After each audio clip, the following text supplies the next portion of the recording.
Good morning, Enid. It's good to see you again. Spring has sprung, as you can see in our background with the pretty flowers. The sun is coming up in the background. You can probably barely see me, right, with all the sunshine. And everybody's dressed in nice springy colors. We're glad that you're joining us here on this Thursday, April 4th. Our good friend, District Attorney Mike Fields, with us, and we've got a very important topic to talk about today. And we're excited to be live streaming Good Morning Enid around the globe at enidtv.org. And we want to say good morning to all of our friends around the globe as they watch us. And also we're coming to you live on Channel 12 and also in high definition 112 here on the Enid Television Network. So if you will, grab a cup of coffee, something similar to this, or some hot tea for the next 30 minutes. We've got news, weather, sports, and a great topic with our good friend Mike Fields in just a few moments. This is Good Morning Enid. It's time to rise and shine.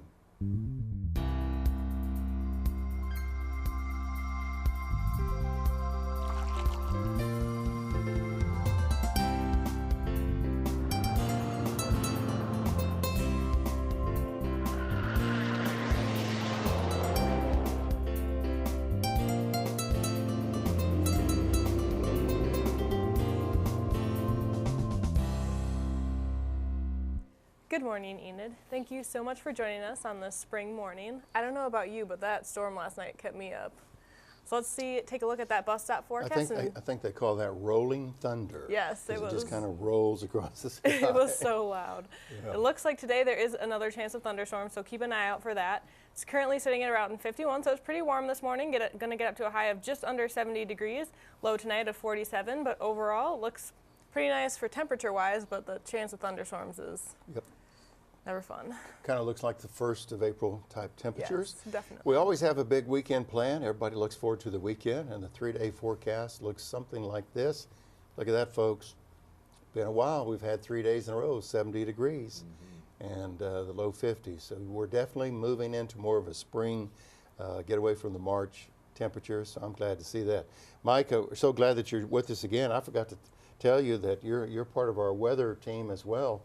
We've got some record temps, and that's going to be your role, and I forgot to share that with you earlier. And there's probably some other things I forgot to tell that you're going to do on the show today, but we'll just wing it. We're flexible. We're flexible. We can make it So happen. as a district attorney, you're going to do the record temps, and on this day in history, let's find out what it is. So there you go. On this day in history, our record low was 25 degrees, and our record high was 90 back in 2011. I think that's an eye test. It is an eye test. That's an eye test because I think the high was low and the low was high. Yep. Is that right? I thought you guys did that on purpose to keep me on my toes. No, I'm sorry. We don't do anything deliberate here, right, Aaron? Never. There's no deliberate here. So very good. Thanks for doing that. And that was no test. So very good. Well, you're sharper. I passed. You're Sharper sharp. than you thought, right? Yeah, that's impressive. So, and okay. Well, let's move along. It's 7:33 on this Thursday. April is well underway, and school is also moving into the last couple months. So let's take a moment now and have Aaron go over our school menus for us. Yes, it looks like they're having pulled pork sandwiches today with celery and wild butter, steamed carrots, pickle spears, bananas, and milk. And tomorrow they're having chicken taquitos, cheese sauce cups, refried beans, broccoli with ranch, pineapple, and milk. What day are you going to this week? I think Friday. Friday? Yeah, Friday would be my day. I was wondering what wow butter is. It's like the... Sounds great, doesn't it? Every year we do talk about this, and every year we forget about it. It's one of those It's non-peanut butter, I think. Okay, absolutely. It's not the impact that you had it and go, wow. It might. It's Have the you ever opposite had of it? well, yeah, you could say, wow, that was really bad. But it has to do with the healthy concept, stuff like that. Good. Well, it's 7:34, and I don't know if Derek Silas is ready or not, but we need to go to the Oklahoma Minute. Derek is doing a variety of things. We always appreciate all the information that he provides for us. And I'm not sure, we'll probably get an update on what the Thunder's doing. And anyway, to keep us updated on all the happenings overnight, we always turn to the bow tie guy for the Oklahoma Minute, and that's Derek Silas.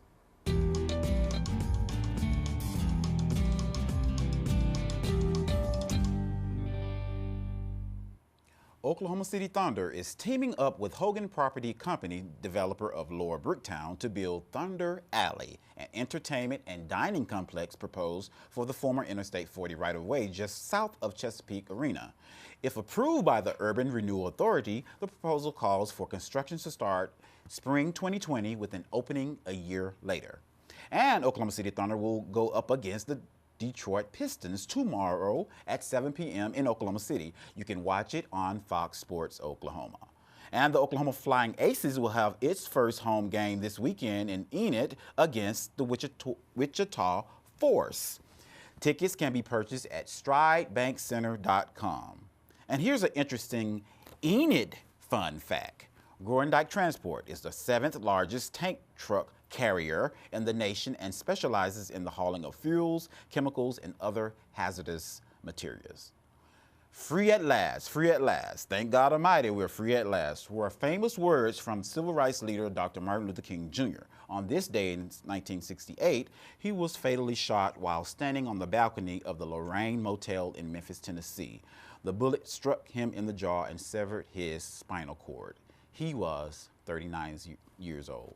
And that's the Oklahoma Minute.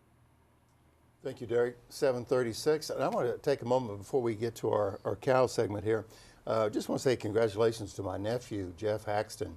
Jeff worked at a radio station here in Enid quite some time ago. I think it was KNID. Well, he does the play-by-play color basketball and baseball for Texas Tech. Good for him. So Jeff gets to go with the team to the Final Four. Texas Tech, Virginia. Who else is in the Final Four? Michigan State. Michigan State. Golly, I forgot the other one. Anyway, Texas Tech is one of those. So again, congratulations to my nephew. I know my sister is proud as can be of her son.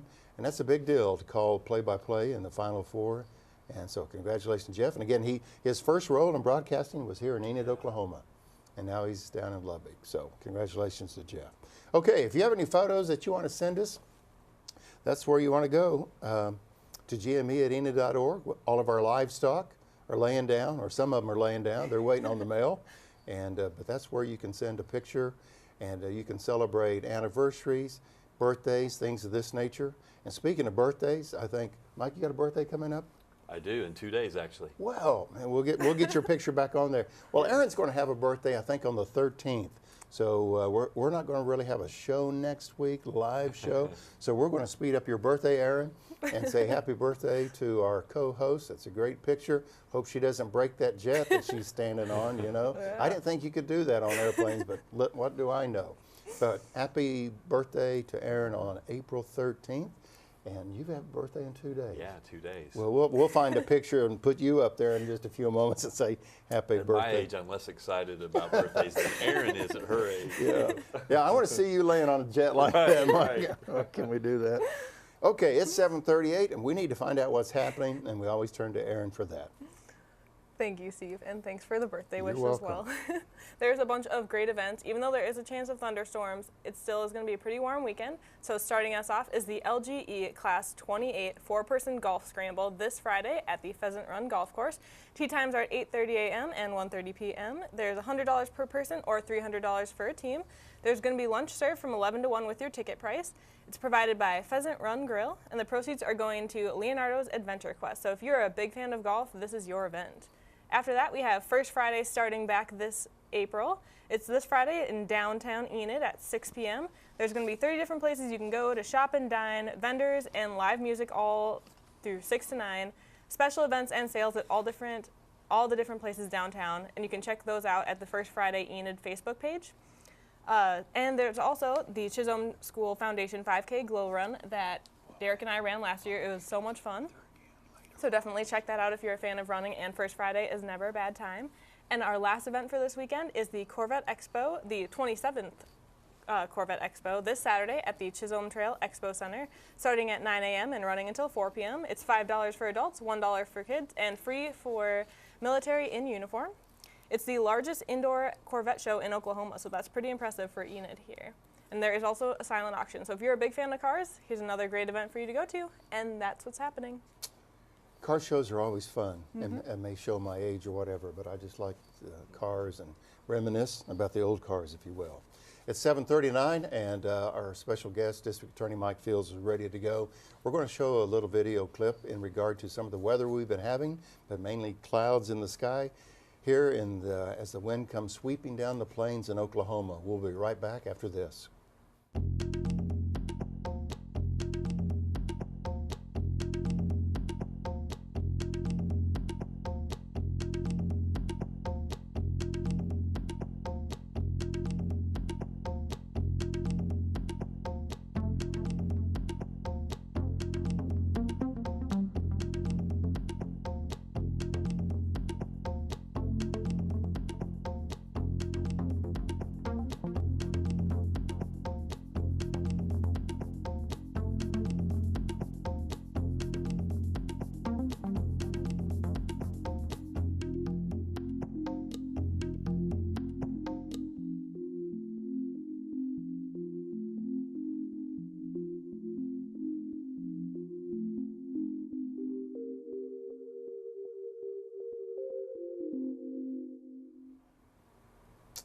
Like those blue skies. 7:41.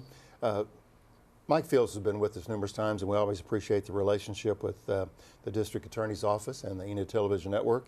And Mike is our District Attorney, District 4, I believe. And this is Crime Victims' Rights Week, and Mike usually comes back around this time, or a couple times a year, to talk about this very important topic. So Mike, welcome again. Appreciate you coming back. Appreciate the work that you do. Thank you. And keeping thank us you all safe. Yeah, no, thank you for having us, and thank you for helping just raise the level of awareness about the issue of victims' rights. Our pleasure. Our pleasure. Thank you so much for joining us. I'll kick it off with our first question. Steve and I will be tag teaming today. But since Steve mentioned you're a big advocate for crime victims' rights, as a district attorney, why is this week so important? It is so important, just because there are so many people that have been impacted by crime. We know that crime is no respecter of persons. It impacts all sorts of people across all spectrums, every aspect, every walk of life. And there are lots and lots of people every single year that get added to the number of people who've had their lives changed forever because of something that's been done to them, the way that they've been victimized. And so for us, this is just a way for us to take a week out to say, hey, we're going to do what we can this week to try and just raise the level of awareness so that it's just on the forefront of everyone's mind that there are people out there.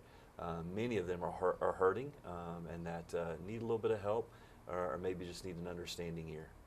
It seems like every April, and thank goodness that it is every April, that we set aside time for this remembrance or this emphasis. Are we doing enough in regards to emphasis? I guess we're kind of focused in Enid and Garfield County, but as a state, maybe as a nation, or do you think that we're doing enough or much more to do? There's always much more to do. And in fact, Steve, this year's theme for the National Crime Victims' Rights Week is honoring the past and creating hope for the future. And so really what that means to me is it's a recognition of how far we have come. The crime victims' rights movement really began in the 80s. And if you think back to, I'm an old prosecutor now, I think back to when I first started, just about how much things have changed for the better for victims. However, even though there has been a lot of progress, there has been a lot of change for the good, we still got a long ways to go. And so part of that theme for this year of creating hope for the future, that's what we want. I mean, we want to create a climate and a culture where victims do have hope, that first of all, that they're not alone, that they're not isolated. There are other people out there that have walked down a similar road, and that there are many, many people out there that are willing to help them. Well, I'm certainly pleased that the mayor's office here at the City of Enid always prepares a proclamation and presents that during city council meeting. So that's just one of many things that I guess, excuse me, that city government can do to help raise that yes, and awareness. our biggest local event that we do every single year, and I can't believe it, but this is going to be our 28th annual Crime Victims Vigil. And that's going to be next Tuesday night at the YWCA at 6 o'clock. Okay, we'll talk more about that in just a few moments. Remind everybody about that. Yes. And for people like Steve and I who didn't go to law school, what are crime victims' rights? Yeah, crime victims' rights, we really saw those really move to the forefront just in this last election with the voters voting on what's commonly referred to as Marsy's Law. Marcy's Law is a group of constitutional rights now that victims in Oklahoma have. And really those rights can be summed up with victims have a right to be heard really at all points along the handling of their case. They have a right to have restitution ordered to them. They have a right to be heard at the sentencing so that they can weigh in and let the judge know what their thoughts are on what a sentence should be. They have a right to talk with the prosecutor that's handling their case. They have a right to privacy. Just all sorts of rights now that have been elevated even further from statutory rights to constitutional rights. And so that was a big step for victims' rights in Oklahoma whenever that passed back in November. I don't mean this in general terms, but I think when we become a victim of a crime, sometimes we can't turn to a particular page in a book and say, this is how I'm supposed to respond. This is how I'm supposed to emotionally handle this. It's unknown territory for people. And I want to shift topics a little bit and talk about the definition of domestic violence, because someone is in a domestic violence situation, they may not know how to respond, what to do, how to act. So how would you define domestic violence? Domestic violence is any sort of violence, whether it be physical or even verbal, that happens in the context of a relationship, a dating relationship, a marriage relationship, any sort of violence that happens in that context of a family unit or in the people that are in the same household with each other. Okay. Bringing it to Enid, is domestic violence a big issue here in Enid? It is a big issue here in Enid, just like it is everywhere in our nation. Last year, right here in Enid, there were approximately 200 cases that were filed, and many more that were not filed, and even more that were never even reported. We know that statistically it's one of the crimes that has the highest rate of never being reported because people don't know where to turn, they're scared. As you mentioned, Steve, I mean, every victim has their own journey, their own path that they're going on, and so many times these crimes are never even reported to the police. Because it definitely wasn't a topic discussed in school to say, if this happens, this is your response to that. We had your information on the screen a few moments ago, Mike, where they can reach out to your office. But what can a victim do if they're caught in domestic violence? Maybe they need some guidance. They don't have a clue what to do. They may be embarrassed. They may be just, I don't know what to do. What is your recommendation? You know, there are lots of avenues they can take. Our community really does a good job. There are lots of resources out there. It's just a matter of getting the word out about those resources. I would think for victims of domestic violence, a very good first step would be to contact the YWCA. The YWCA has some tremendous programs that they have.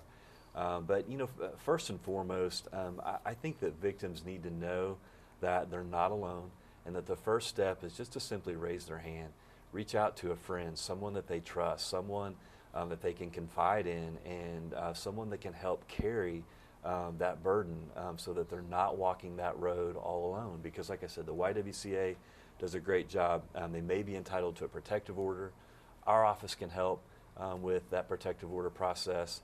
Lots of great counselors in our community that do really good work with victims of domestic violence and their children, and just other resources out there in our community for people to turn.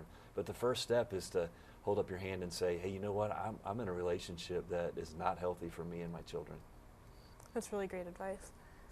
When we think about domestic violence, usually I think about a wife and husband relationship or girlfriend and boyfriend relationship, but can this also extend to children as well? Yes, absolutely. I'm so glad that one of the areas where we made a lot of progress, in the past we used to really divide child abuse and domestic violence. We kind of put them in their own silos. That's not the case anymore, because we know that the research is crystal clear that even though a child may never have hands laid on them in a home where domestic violence is present, we know that just by simply being around that violence that's going on, that increases all sorts of bad consequences that could happen with those children on down the road. So we think of family violence now as really kind of the term that encompasses everything that's going on. Because you're right, I mean, those children that are in homes where domestic violence is occurring, they're at much higher risk for being a school dropout, for using drugs and alcohol, and for becoming perpetrators themselves on down the road, or victims themselves on down the road. And so that's why I'm so glad to see that we're starting to see a movement toward trying to get children exposed to domestic violence, trying to get them plugged into counseling and resources as quickly as possible, because research is clear that even though they have a higher incidence of becoming victims or perpetrators themselves, we also know that if we intervene soon enough, there's a good chance we can unwind that. So in other words, that doesn't have to be their destiny. One more question before the break. Again, remind us about the vigil, the time, the date, and things like that. Absolutely. Next Tuesday night, the YWCA, the District Attorney's Office, is sponsoring its 28th annual Crime Victims Vigil. I'm really excited, Steve. Our keynote speaker this year is a young woman named Katrina Matusik. Katrina's father, John Matusik, was killed by a drunk driver about 2 years ago. He was a beloved teacher at Chisholm High School, West Point grad, military retiree, and was killed by a drunk driver south of town on Highway 81, driving the wrong way down the highway. And so Katrina has an incredible story to tell, just about her own journey of working through that process of having her father killed in the way that he was. So she's our keynote speaker next Tuesday night, YWCA, 6 o'clock. I want to invite the entire community to come and help us raise that level of awareness. All right, thank you. Crime Victims Rights Week is our topic this morning on Good Morning Enid, and our very special guest is District Attorney for District 4, Mike Fields. And if you missed it earlier, there's one guy that we turn to who knows news, weather, and sports, and that is Derek Silas, the bow tie guy with the Oklahoma Minute. Thanks, Aaron. The Oklahoma City Thunder is teaming up with Hogan Property Company to develop Thunder Alley, an entertainment and dining complex. If approved by the authority, the proposal calls for construction to start spring 2020 with an opening a year later. And tomorrow, Oklahoma City Thunder will play the Detroit Pistons at 7 p.m. in Oklahoma City. You can watch it on Fox Sports Oklahoma. The Oklahoma Flying Aces will have its first game this weekend here in Enid against the Wichita Force. Tickets can be purchased at stridebankcenter.com. And here's an Enid fun fact. Gorndike Transport is the 7th largest tank truck carrier in the nation and specializes in the hauling of fuels, chemicals, and other hazardous materials. On this day in history, 1968, Dr. Martin Luther King Jr. was fatally shot while standing on the balcony of the Lorraine Motel in Memphis, Tennessee. He was 39 years old. And that's the Oklahoma Minute. Now, here's Kevin Beriski to tell us about upcoming events at the Stride Bank Center.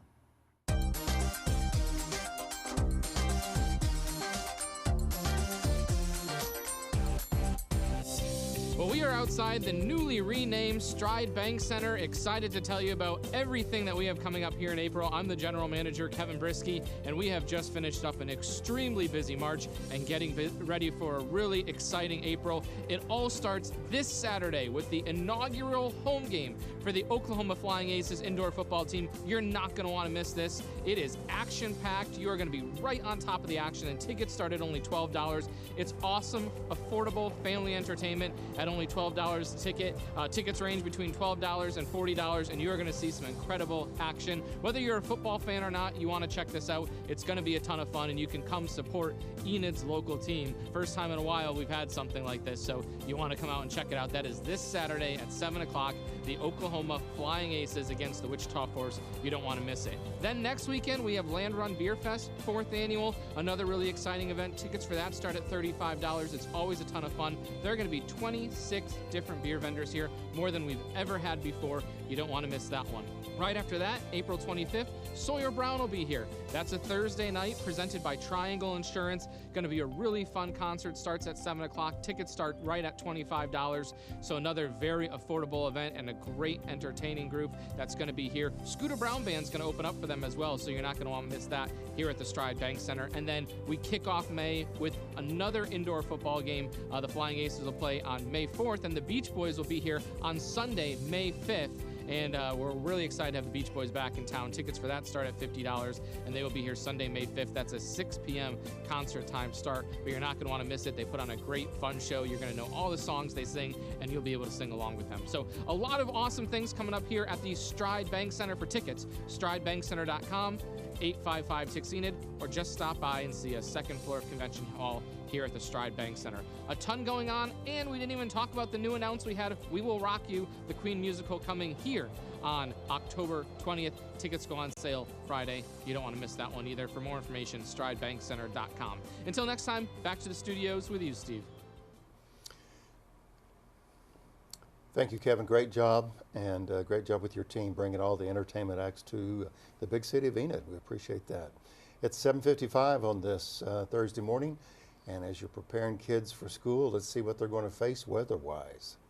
Yes, it looks like it's going to be up to a high of just under 70 degrees today. There is a chance of thunderstorms, so dress accordingly and make sure the kids aren't standing out there in the rain and the thunderstorm. But it looks like overall it's going to be pretty nice, almost 70. I can't complain about that. It's good. And the 3-day weather forecast, we'll have Mike help us out on that because everybody has big plans to do probably yard work. Probably so. It's probably calling. Year, it's probably calling your name, Mike. It is. It is. And your neighbors are wondering, when is Mike going to do the yard work? My neighbors are wondering when Mike's going to spray all the weeds out of his lawn because they're spreading to mine. Well, you said it. I was kind of doing a subliminal thing there. No, the high temperatures for the next 3 days look fantastic. Friday a high of 75, Saturday 73, and Sunday also 73. I think it's been a while since we've had 3 straight days with highs in the 70s. So welcome part of this time of the year for those 70s for the next 3 days. We probably have to go back to October for that. Probably would. If you're able to stay with us at 8 o'clock, I had the privilege, it's been a while, to sit down with Mr. Burns Hargis, one of the most articulate guys and knowledgeable individual, an OU grad, and he's president of Oklahoma State University. And he talks everything Oklahoma State, what's going on, the new buildings, the education process, Native American things they're working on. It's a really great, enlightening interview, and I appreciate Mr. Hargis coming over to the ETN studios, and that's coming up at 8 o'clock this morning. Yes, and now time to check out our pet for the week. If you watched the commission meeting last night, it is the same kitty cat that Charlotte had yesterday, so welcome Esper and Charlotte.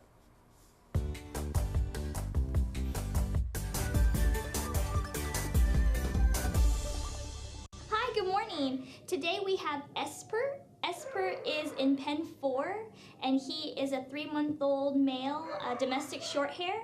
And currently we have lots of really friendly cats, and they're all full grown, and so you can come by and meet them today.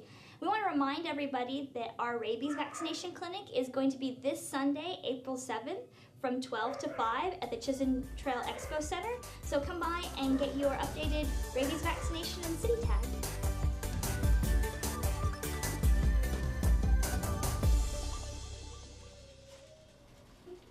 249-4910. That's the number to bring the kitty cat home.